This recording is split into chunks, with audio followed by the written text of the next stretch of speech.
My phone buzzed on the desk in my small office overlooking the Sandia Mountains, and I glanced down expecting a routine update from a tenant. Instead, the text from my brother made my stomach drop. "You're out of foster properties. Don't come to the office. My wife and I are taking over without you. This is final." My hands shook as I read it again, the words blurring slightly in the afternoon light filtering through the window of our main building in uptown Albuquerque. But what hit hardest was the follow-up message that popped up seconds later from my mother. "It's time you stepped aside, Amanda. You've caused enough problems. Don't fight this." I sat there frozen, staring at the screen, my heart pounding like I'd just run up a flight of stairs. How could they do this? The business my late father and I had poured everything into, the one that kept our family afloat after he passed away 3 years ago from a sudden heart attack. Now they were trying to cut me out like I was some expendable employee. I thought about the countless nights I'd spent fixing leaks in our rental units, negotiating with contractors in the heat of New Mexico summers, all while my mother dismissed my efforts and praised my brother for every little thing. If they succeeded, I'd lose not just my livelihood, but the last piece of my father's legacy that felt truly mine. What had I done to deserve this, and how far would my mother go to make sure I was erased from it all? Have you ever felt that gut-wrenching moment when your own family turns on you? Let me know in the comments if something like this has happened to you. Maybe it'll make me feel less alone as I share what came next. My name is Amanda Foster, and I am 32 years old. For the past decade, I've been the backbone of Foster Properties, the real estate company my parents started from scratch back when I was a kid. We began with a rundown duplex in the northeast heights of Albuquerque, scraping together every penny to flip it and rent it out. My father, William Foster, was the visionary, the one who taught me how to spot a good investment, how to handle difficult tenants with patience, and how to turn a modest portfolio into something stable. My mother, Barbara Foster, handled the books in the early days, but she always seemed more interested in the status it brought than the hard work. After my father passed, I stepped up as the operations manager, overseeing our growing list of properties scattered across the city, from apartments near the University of New Mexico to a few commercial spaces downtown. It wasn't glamorous. I'd traded dreams of a different career for this, but it was ours, and it paid the bills in a town where the economy could be as unpredictable as the weather. That Thursday in late February, as I sat in the office, we'd renovated ourselves. The shock from those texts started to sink in. I reread my mother's message, her words stinging like a fresh wound from an old argument. Caused problems, I'd been the one keeping things running smoothly, while my brother flitted in and out, more focused on his social life than the day-to-day grind. And my sister-in-law, Grace Ellis, had wormed her way into meetings lately, offering advice that always seemed to undermine my decisions. But my mother had encouraged it, often siding with them during family discussions at her house in the North Valley. "Your brother has a family to think about now," she'd say, as if my contributions didn't count, because I was single and childless. The confusion swirled in my mind. Had I missed signs that this was coming? I remembered a tense lunch a month ago at a cafe near Old Town, where my mother had criticized my handling of a late rent payment, calling me too soft, in front of my brother and sister-in-law, who nodded along smugly. Instead of firing back an angry response, I took a deep breath and decided to act. If they wanted me out, they'd learn what that really meant. I opened my laptop and logged into the company's main portal for Foster Properties LLC. My fingers flew across the keys as I changed the master password, then methodically revoked my brother's access to the management software, the bank accounts linked to our rentals, and even the security codes for our properties. Next, I pulled my sister-in-law's limited permission. She'd been added as a consultant at my mother's insistence 6 months ago. It felt surreal, like I was dismantling my own life, but the fear of losing everything pushed me forward. What if they tried to sell off units without me? Our portfolio was worth around $700,000 now, built from that first duplex to over a dozen residential and commercial spots. I couldn't let them destroy it. By the time I finished, my phone was lighting up with calls from my brother, then my sister-in-law, and finally my mother. I let them go to voicemail, my pulse racing as I imagined the panic on their end, but I wasn't done. I picked up the phone and dialed Joseph Barrett, the real estate broker we'd been working with on a potential purchase of a 6-unit building near Nob Hill. Joseph, this is Amanda Foster. I'm halting the deal on that 6-unit property effective immediately. I'll email confirmation shortly. His voice was concerned. Amanda, is everything okay over there? I paused, swallowing the lump in my throat. It will be. Just make sure nothing proceeds without my direct approval from now on. Next, I called Frank Ellis, our longtime financial advisor who'd known my family since the beginning. Frank, I need you to lock down any changes to the company accounts and my personal retirement funds. No transfers, no restructures, nothing without my in-person signature. He didn't hesitate. Consider it done, Amanda. What's going on? I promised to explain later, but right now the priority was protection. Then I emailed Gregory Lane, the newer advisor my brother had pushed us to hire recently. Effective immediately, all transactions for Foster properties require my written authorization. Ignore any other requests. I timestamped everything, creating a digital trail that would be hard to dispute. As the sun dipped lower over the mountains, casting long shadows across the office, the calls kept coming, 12 missed by evening. I drove home to my modest apartment in the uptown area, a place I'd rented from our own portfolio to keep costs low. The fear gnawed at me. What if this escalated legally? My mother had always been the one to handle the paperwork side, and she'd made it clear over the years that she saw me as secondary, less capable than my brother. Memories flooded back of her praising his minor successes while downplaying mine, like when I closed our biggest lease deal last year, and she barely acknowledged it at a family gathering. Your brother is the future of this company, she'd said once right in front of me as if I were invisible. Sitting alone in my living room, I wondered if this betrayal had been brewing since my father's death, with my mother orchestrating it all to favor her golden boy.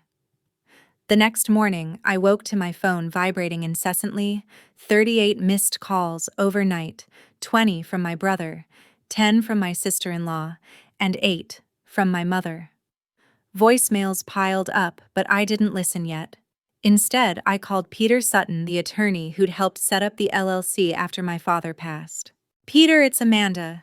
I need to meet urgently. Something's wrong with the company documents. He sensed the gravity. Come to my office in 30 minutes.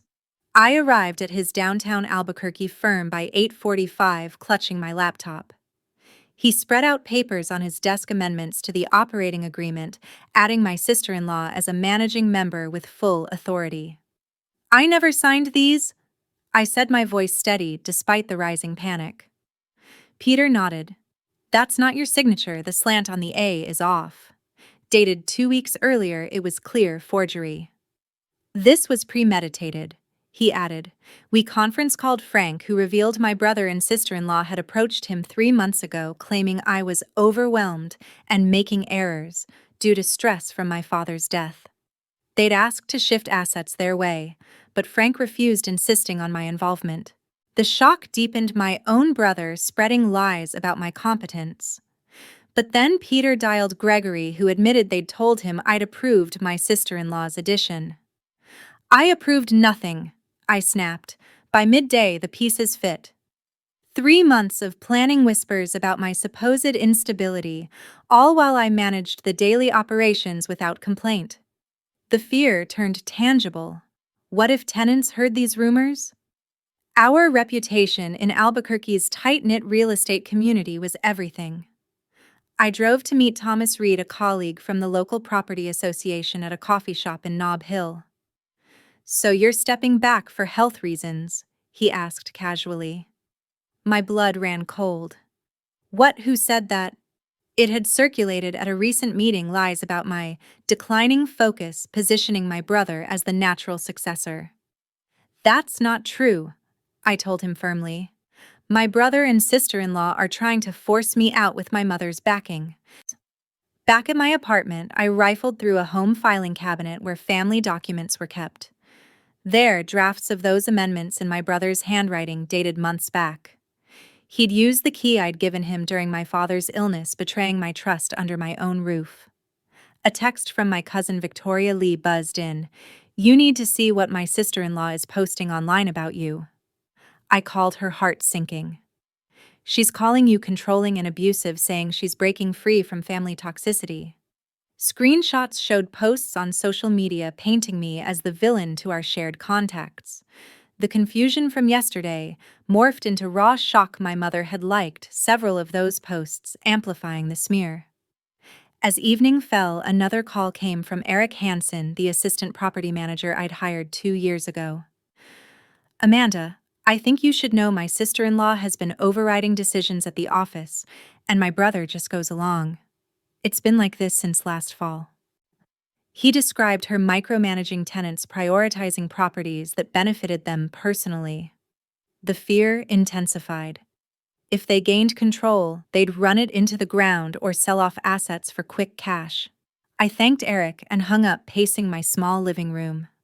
My mother had initiated this. I realized her deep-seated resentment toward me, always comparing me unfavorably to my brother, calling me too independent or ungrateful for not deferring to her vision. She'd never forgiven me for siding with my father on business decisions she disagreed with, and now she was using my brother and sister-in-law as proxies to push me out. The next day, a forwarded email from Joseph confirmed the depths. My sister-in-law had sent it to him and other brokers, claiming I was experiencing focus issues, and to deal only with her and my brother. "I'm fully capable," I replied, copying Peter and Frank, labeling it defamation. Responses poured in. Peter called it actionable fraud. By afternoon, I had evidence stacking up. But the big question lingered. Why this aggressive? Peter called later. "Amanda, I found something in court records. My sister-in-law hired a divorce attorney 2 weeks before those texts, paid a $6,000 retainer from her separate account." The shock hit like a wave. My sister-in-law was planning to divorce my brother after securing the business, claiming half under New Mexico law, potentially $280,000 to $350,000. My mother knew I suspected, or at least enabled it, her favoritism blinding her to the risks for my brother. The confusion gave way to a chilling fear. This wasn't just about control. It was a calculated dismantling of my life with my mother at the helm, her words and actions the spark that lit every fuse.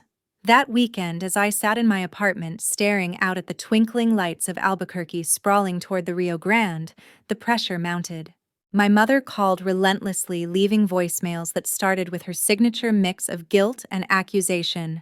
"Amanda, how dare you lock us out after everything I've done for this family? You're acting like a child. Call me back now, or you'll regret it." Each one chipped away at my resolve, reminding me of years where she'd wielded words like weapons, always making me feel like the problem for standing up for myself. My brother and sister-in-law piled on with texts, demands to fix this mess.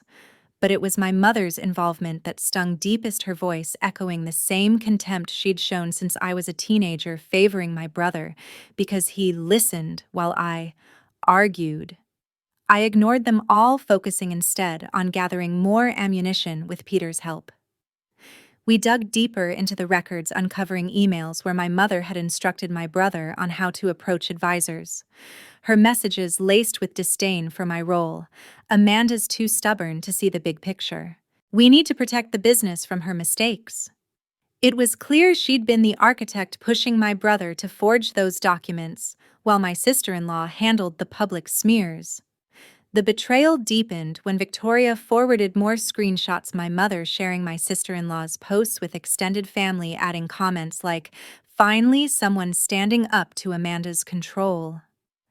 The shock from the initial texts evolved into a simmering pressure, my sleep fractured by nightmares of losing the properties my father and I had scouted together, like the cozy triplex in the South Valley we'd renovated during his last healthy year.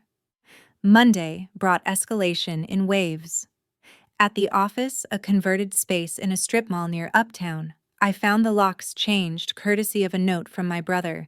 Stay out until we sort this. But I had backups letting myself in quietly before dawn. Inside files were rifled through, and a quick check of the security logs showed my sister-in-law accessing tenant records late Friday. My heart raced as I realized they were contacting renters directly, likely spreading more lies. A call from one tenant, Heather Clark, in our downtown lofts confirmed it. Your brother said there might be management changes due to family issues. Should I send rent to him? I reassured her, but the damage was spreading rumors in the local real estate scene about foster properties, internal drama, fueled by my mother's whispers at her bridge club in the North Valley, where she painted me as unstable. The pressure peaked that afternoon, when my mother showed up unannounced at my apartment, banging on the door like it was a confrontation she'd rehearsed. I opened it a crack, seeing her face twisted in that familiar mix of anger and feigned concern. Amanda, open this door properly. We need to talk about what you've done. She pushed past me into the living room, her eyes scanning my simple space with obvious disapproval, the secondhand couch, the stack of work files on the coffee table. You've always been so selfish, she spat, launching right in without preamble. Locking out your own brother. After I raised you both, sacrificed everything so you could have this life. Your brother and sister-in-law are building a future, and you're jealous because you have nothing else. Her words cut deep, echoing childhood scoldings where she'd blame me for any family tension, always siding with my brother even when he was wrong. I stood there, arms crossed, trying to keep my voice steady. Mom, this isn't about jealousy. You helped them forge documents to cut me out of my father's business. You spread lies about my competence. She waved a hand dismissively, her rings catching the light. Lies. You're exaggerating as usual. I was protecting the family legacy. Your father would want your brother in charge, not you, making reckless decisions. The gaslighting was textbook, her twisting facts to make me doubt myself, just like when I'd wanted to expand into commercial properties, and she'd shut it down, calling it foolish dreaming. My sister-in-law texted during the argument, egging her on. Tell her to back off, Barbara. My mother glanced at her phone and smirked. See, even your sister-in-law knows you're the problem. Hand over the access codes now, or we'll take this to court. You'll lose everything, Amanda. Your job. Your reputation. Is that what you want? The confrontation left me shaken, her threats lingering like the dry desert wind outside. I called Peter immediately after she stormed out, my hands trembling as I described it. That's harassment, he said. Document it, we can use it. But emotionally, it was crushing. Her deep dislike, always simmering beneath the surface, now boiled over in full view. She'd resented me since my father's favoritism toward my business acumen, calling me too much like him as an insult. As the day wore on, more pressure came, my brother emailing vendors to reroute payments, my sister-in-law posting veiled accusations online about toxic siblings. My health started to suffer, headaches from the stress, skipped meals because my appetite vanished. A therapy session I'd booked weeks ago became a lifeline where I vented about feeling like the family scapegoat, always the one to sacrifice while they reaped the benefits. By Tuesday, the stakes rose further. Peter uncovered bank alerts. Attempts to transfer funds from company accounts blocked thanks to my lockdowns, but traced back to IP addresses at my mother's house. She's directing this, Peter confirmed. A cousin's call revealed family gatherings where my mother rallied relatives against me, saying I was destroying the family by fighting back. The danger felt real now. What if they succeeded in turning everyone against me? I met Thomas at another spot, a quiet park near the Petroglyph National Monument, where he shared more association gossip. Your mother has been calling around saying you're unfit due to grief over your father. It was a low blow, weaponizing my father's death, which she'd barely grieved publicly while I carried the emotional load. That evening, alone with a takeout burrito growing cold on my table, I pieced together the full motive. My sister-in-law's divorce plans weren't isolated. My mother had emails hinting at knowledge, perhaps even encouraging it to secure my brother's share. The betrayal twisted into something darker, my mother using my sister-in-law as a tool to sideline me permanently, her contempt driving every move. I decided then, no more hiding. With Peter's help, I drafted a legal demand letter. Cease the defamation, retract. The lies appear for a meeting Wednesday at 6 at my apartment. Failure meant lawsuits for fraud and theft. I sent it certified, my heart pounding as I imagined their reactions. Wednesday morning, my brother drove by my building. I saw his car idling outside from my window, but he didn't approach. A text followed. "This is insane, Amanda. Let's talk without lawyers." My reply was firm. Wednesday at 6 with Peter present. My mother called next, her voice icy. "You're making a mistake, girl. You'll be the one left with nothing." The threat hung heavy, amplifying the danger. I spent the day reviewing evidence with Peter, the forgeries, emails, online posts, divorce filings, all laid out like a puzzle, finally complete. As 6 approached, I cleared my kitchen table, setting out folders and chairs, the space feeling more like a battlefield than a home. They arrived 2 minutes late. My mother, leading the charge through the door I'd left, cracked her face a mask of righteous fury. "This better be quick, Amanda. I won't tolerate your dramatics."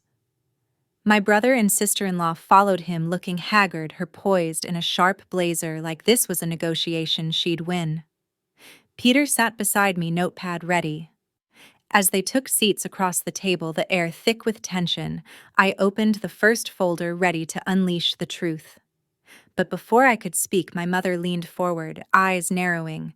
"Whatever you think you have, it won't change a thing. You're out, and that's final." I looked across the table at my mother, her challenge still echoing in the small space of my apartment kitchen, the faint hum of traffic from Central Avenue outside, underscoring the tension. Peter cleared his throat beside me, but I held up a hand. I needed to start this myself. "Mom, you started this. You pushed my brother to send that text to cut me out of the business my father and I built. But I've got proof of everything."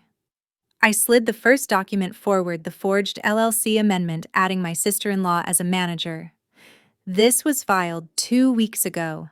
That's not my signature. Look at the way the F loops. You knew about the forgery, didn't you? You even emailed my brother instructions on how to handle it." My mother's eyes narrowed, but she didn't flinch. "You're twisting things, Amanda. I was just advising, protecting what's ours. You've always been too headstrong, making decisions that could ruin us all." My brother shifted uncomfortably beside her, his face pale under the overhead light, while my sister-in-law sat rigid, her lips pressed into a thin line. I pulled the next paper, the timeline of their meetings with Frank. "3 months ago, you all went to him saying I was overwhelmed, unstable after my father's death. You asked to shift assets. He refused because it was a lie. But you didn't stop, you spread it to brokers, to the association, even online." I showed the email my sister-in-law sent, copied to my mother, claiming my focus issues. Peter's voice cut in calmly. "That's defamation, Barbara. Actionable in court." The pain hit me then, sharp and unrelenting, as I watched my mother's face. The woman who'd raised me, who'd bandaged my knees as a kid in our old house near the Bosque, now staring back with unyielding contempt. "Why, Mom?" "My father trusted me with the operations because I earned it. I fixed the floods in those South Valley units last monsoon, negotiated the leases that kept us afloat. But you've always seen me as the obstacle, haven't you? Resenting me for being like him, for not falling in line like my brother?" Tears stung my eyes, but I pushed on, the years of her subtle digs flashing back, dismissing my ideas at family meetings in her North Valley home, praising my brother's half-efforts while criticizing mine as overreaching. My brother muttered, "Amanda, we didn't mean." But my mother interrupted, her voice rising. "Enough. You're the one causing division. Hand over control, or we'll fight you every step." My sister-in-law nodded subtly, her hand on my brother's arm, but I could see the cracks, his eyes darting, unsure. The clarity came in that moment. This wasn't just about the business. It was my mother's long-held disdain using them to finally sideline me to rewrite our family story, where I was the villain. I took a steadying breath and pulled the yellow envelope from the stack, sliding it to my brother. One more thing. Open it. He hesitated, glancing at my mother, who frowned but said nothing. As he read the divorce retainer dated 2 weeks before the texts, $6,000 from my sister-in-law's account, his face drained of color. This is from a divorce lawyer, February 10th. You were planning to leave me. The room went still, the only sound the distant wail of a siren on the street below. My sister-in-law's composure cracked for the first time, her eyes flicking to my mother as if seeking backup. It's not. But my brother stood, papers shaking in his hand. You helped me do this for what? To take the business and then divorce me under New Mexico law, you'd get half, $280,000 to $350,000. I nodded quietly. She was using you. And Mom? She knew her emails hinted it, encouraging the takeover to secure your future, blind to the rest. My mother's face finally shifted, a flicker of surprise, but she recovered quickly. Don't be ridiculous. She wouldn't. My sister-in-law cut her off, standing abruptly. I'm done with this farce. Her voice was ice cold as she grabbed her bag. You were convenient. Pathetic, really. And thanks for the push. But it's over. She walked out without another word, the door clicking shut behind her like a final punctuation. My brother crumpled back into his chair, head in his hands, sobbing quietly. I betrayed you for her, Amanda. Forged everything, spread those stories. All because Mom said it was best. The emotional release washed over me then, a cathartic wave. I'd held it together, but now the tears came. You both did this.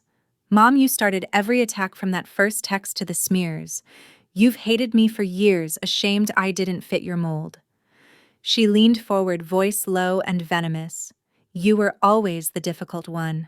Ungrateful. Your father spoiled you. Peter interjected. This meeting's documented. You two relinquish all claims to foster properties by Friday, or we file for fraud.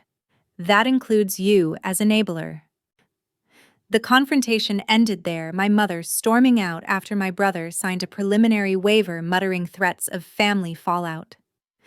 But in the silence after, with Peter packing up, I felt a shift, clarity that I didn't have to carry their weight anymore. The consequences unfolded swiftly over the next weeks, hitting them hard where it mattered. Without access, my brother couldn't close any deals. The 6-unit property in Nob Hill fell through, costing them potential revenue they'd counted on. My sister-in-law's divorce went through quickly. She got nothing substantial since the business stayed mine, and rumors of her schemes spread through Albuquerque's real estate circles, tanking her consulting gigs. She moved out of state, last I heard, to Arizona, leaving my brother scrambling. He lost his side jobs when word got out about the fraud attempts, ending up in a cramped rental on the east side, piecing together delivery shifts and retail work. But the real blow was to my mother. She'd tied her retirement to the company's family fund, which I froze and restructured legally. Without my support, her comfortable North Valley lifestyle crumbled. She had to downsize to a modest condo, selling off jewelry and cutting back on her social clubs. The family gatherings dried up, relatives distancing themselves after the truth emerged via carefully shared evidence. They lost everything: their leverage, their reputation, their ease, paying the price for years of manipulation. For me, the healing began slowly, like the spring rains greening the desert. I hired a professional management firm to handle daily ops at Foster Properties, freeing me to focus on growth, closing that 6-unit deal myself and expanding to a small commercial strip near the airport. Therapy helped unpack the pain, sessions in a quiet office downtown, where I learned to recognize my mother's patterns as her issues, not mine. I built new boundaries: no contact with her or my brother beyond legal necessities. When she tried calling months later, begging for family reconciliation amid her financial pinch, I said simply, "No. You've shown me who you are. I believe you now." My life bloomed better sleep without the stress rekindling friendships neglected during the chaos, even dating someone who appreciated my independence. I volunteered at a local women's business network sharing bits of my story to empower others. The company thrived portfolio hitting $850,000, a testament to choosing myself. What I've learned is that family isn't about blood, it's about respect and boundaries. Love doesn't mean letting them drain you dry. I won't allow my mother or that side of the family to use or hurt me again. I've built my peace, and it's non-negotiable. Have you ever had to cut ties to find your strength? Share in the comments. I'd love to hear how you navigated it. Thank you for listening to my story. It means more than you know.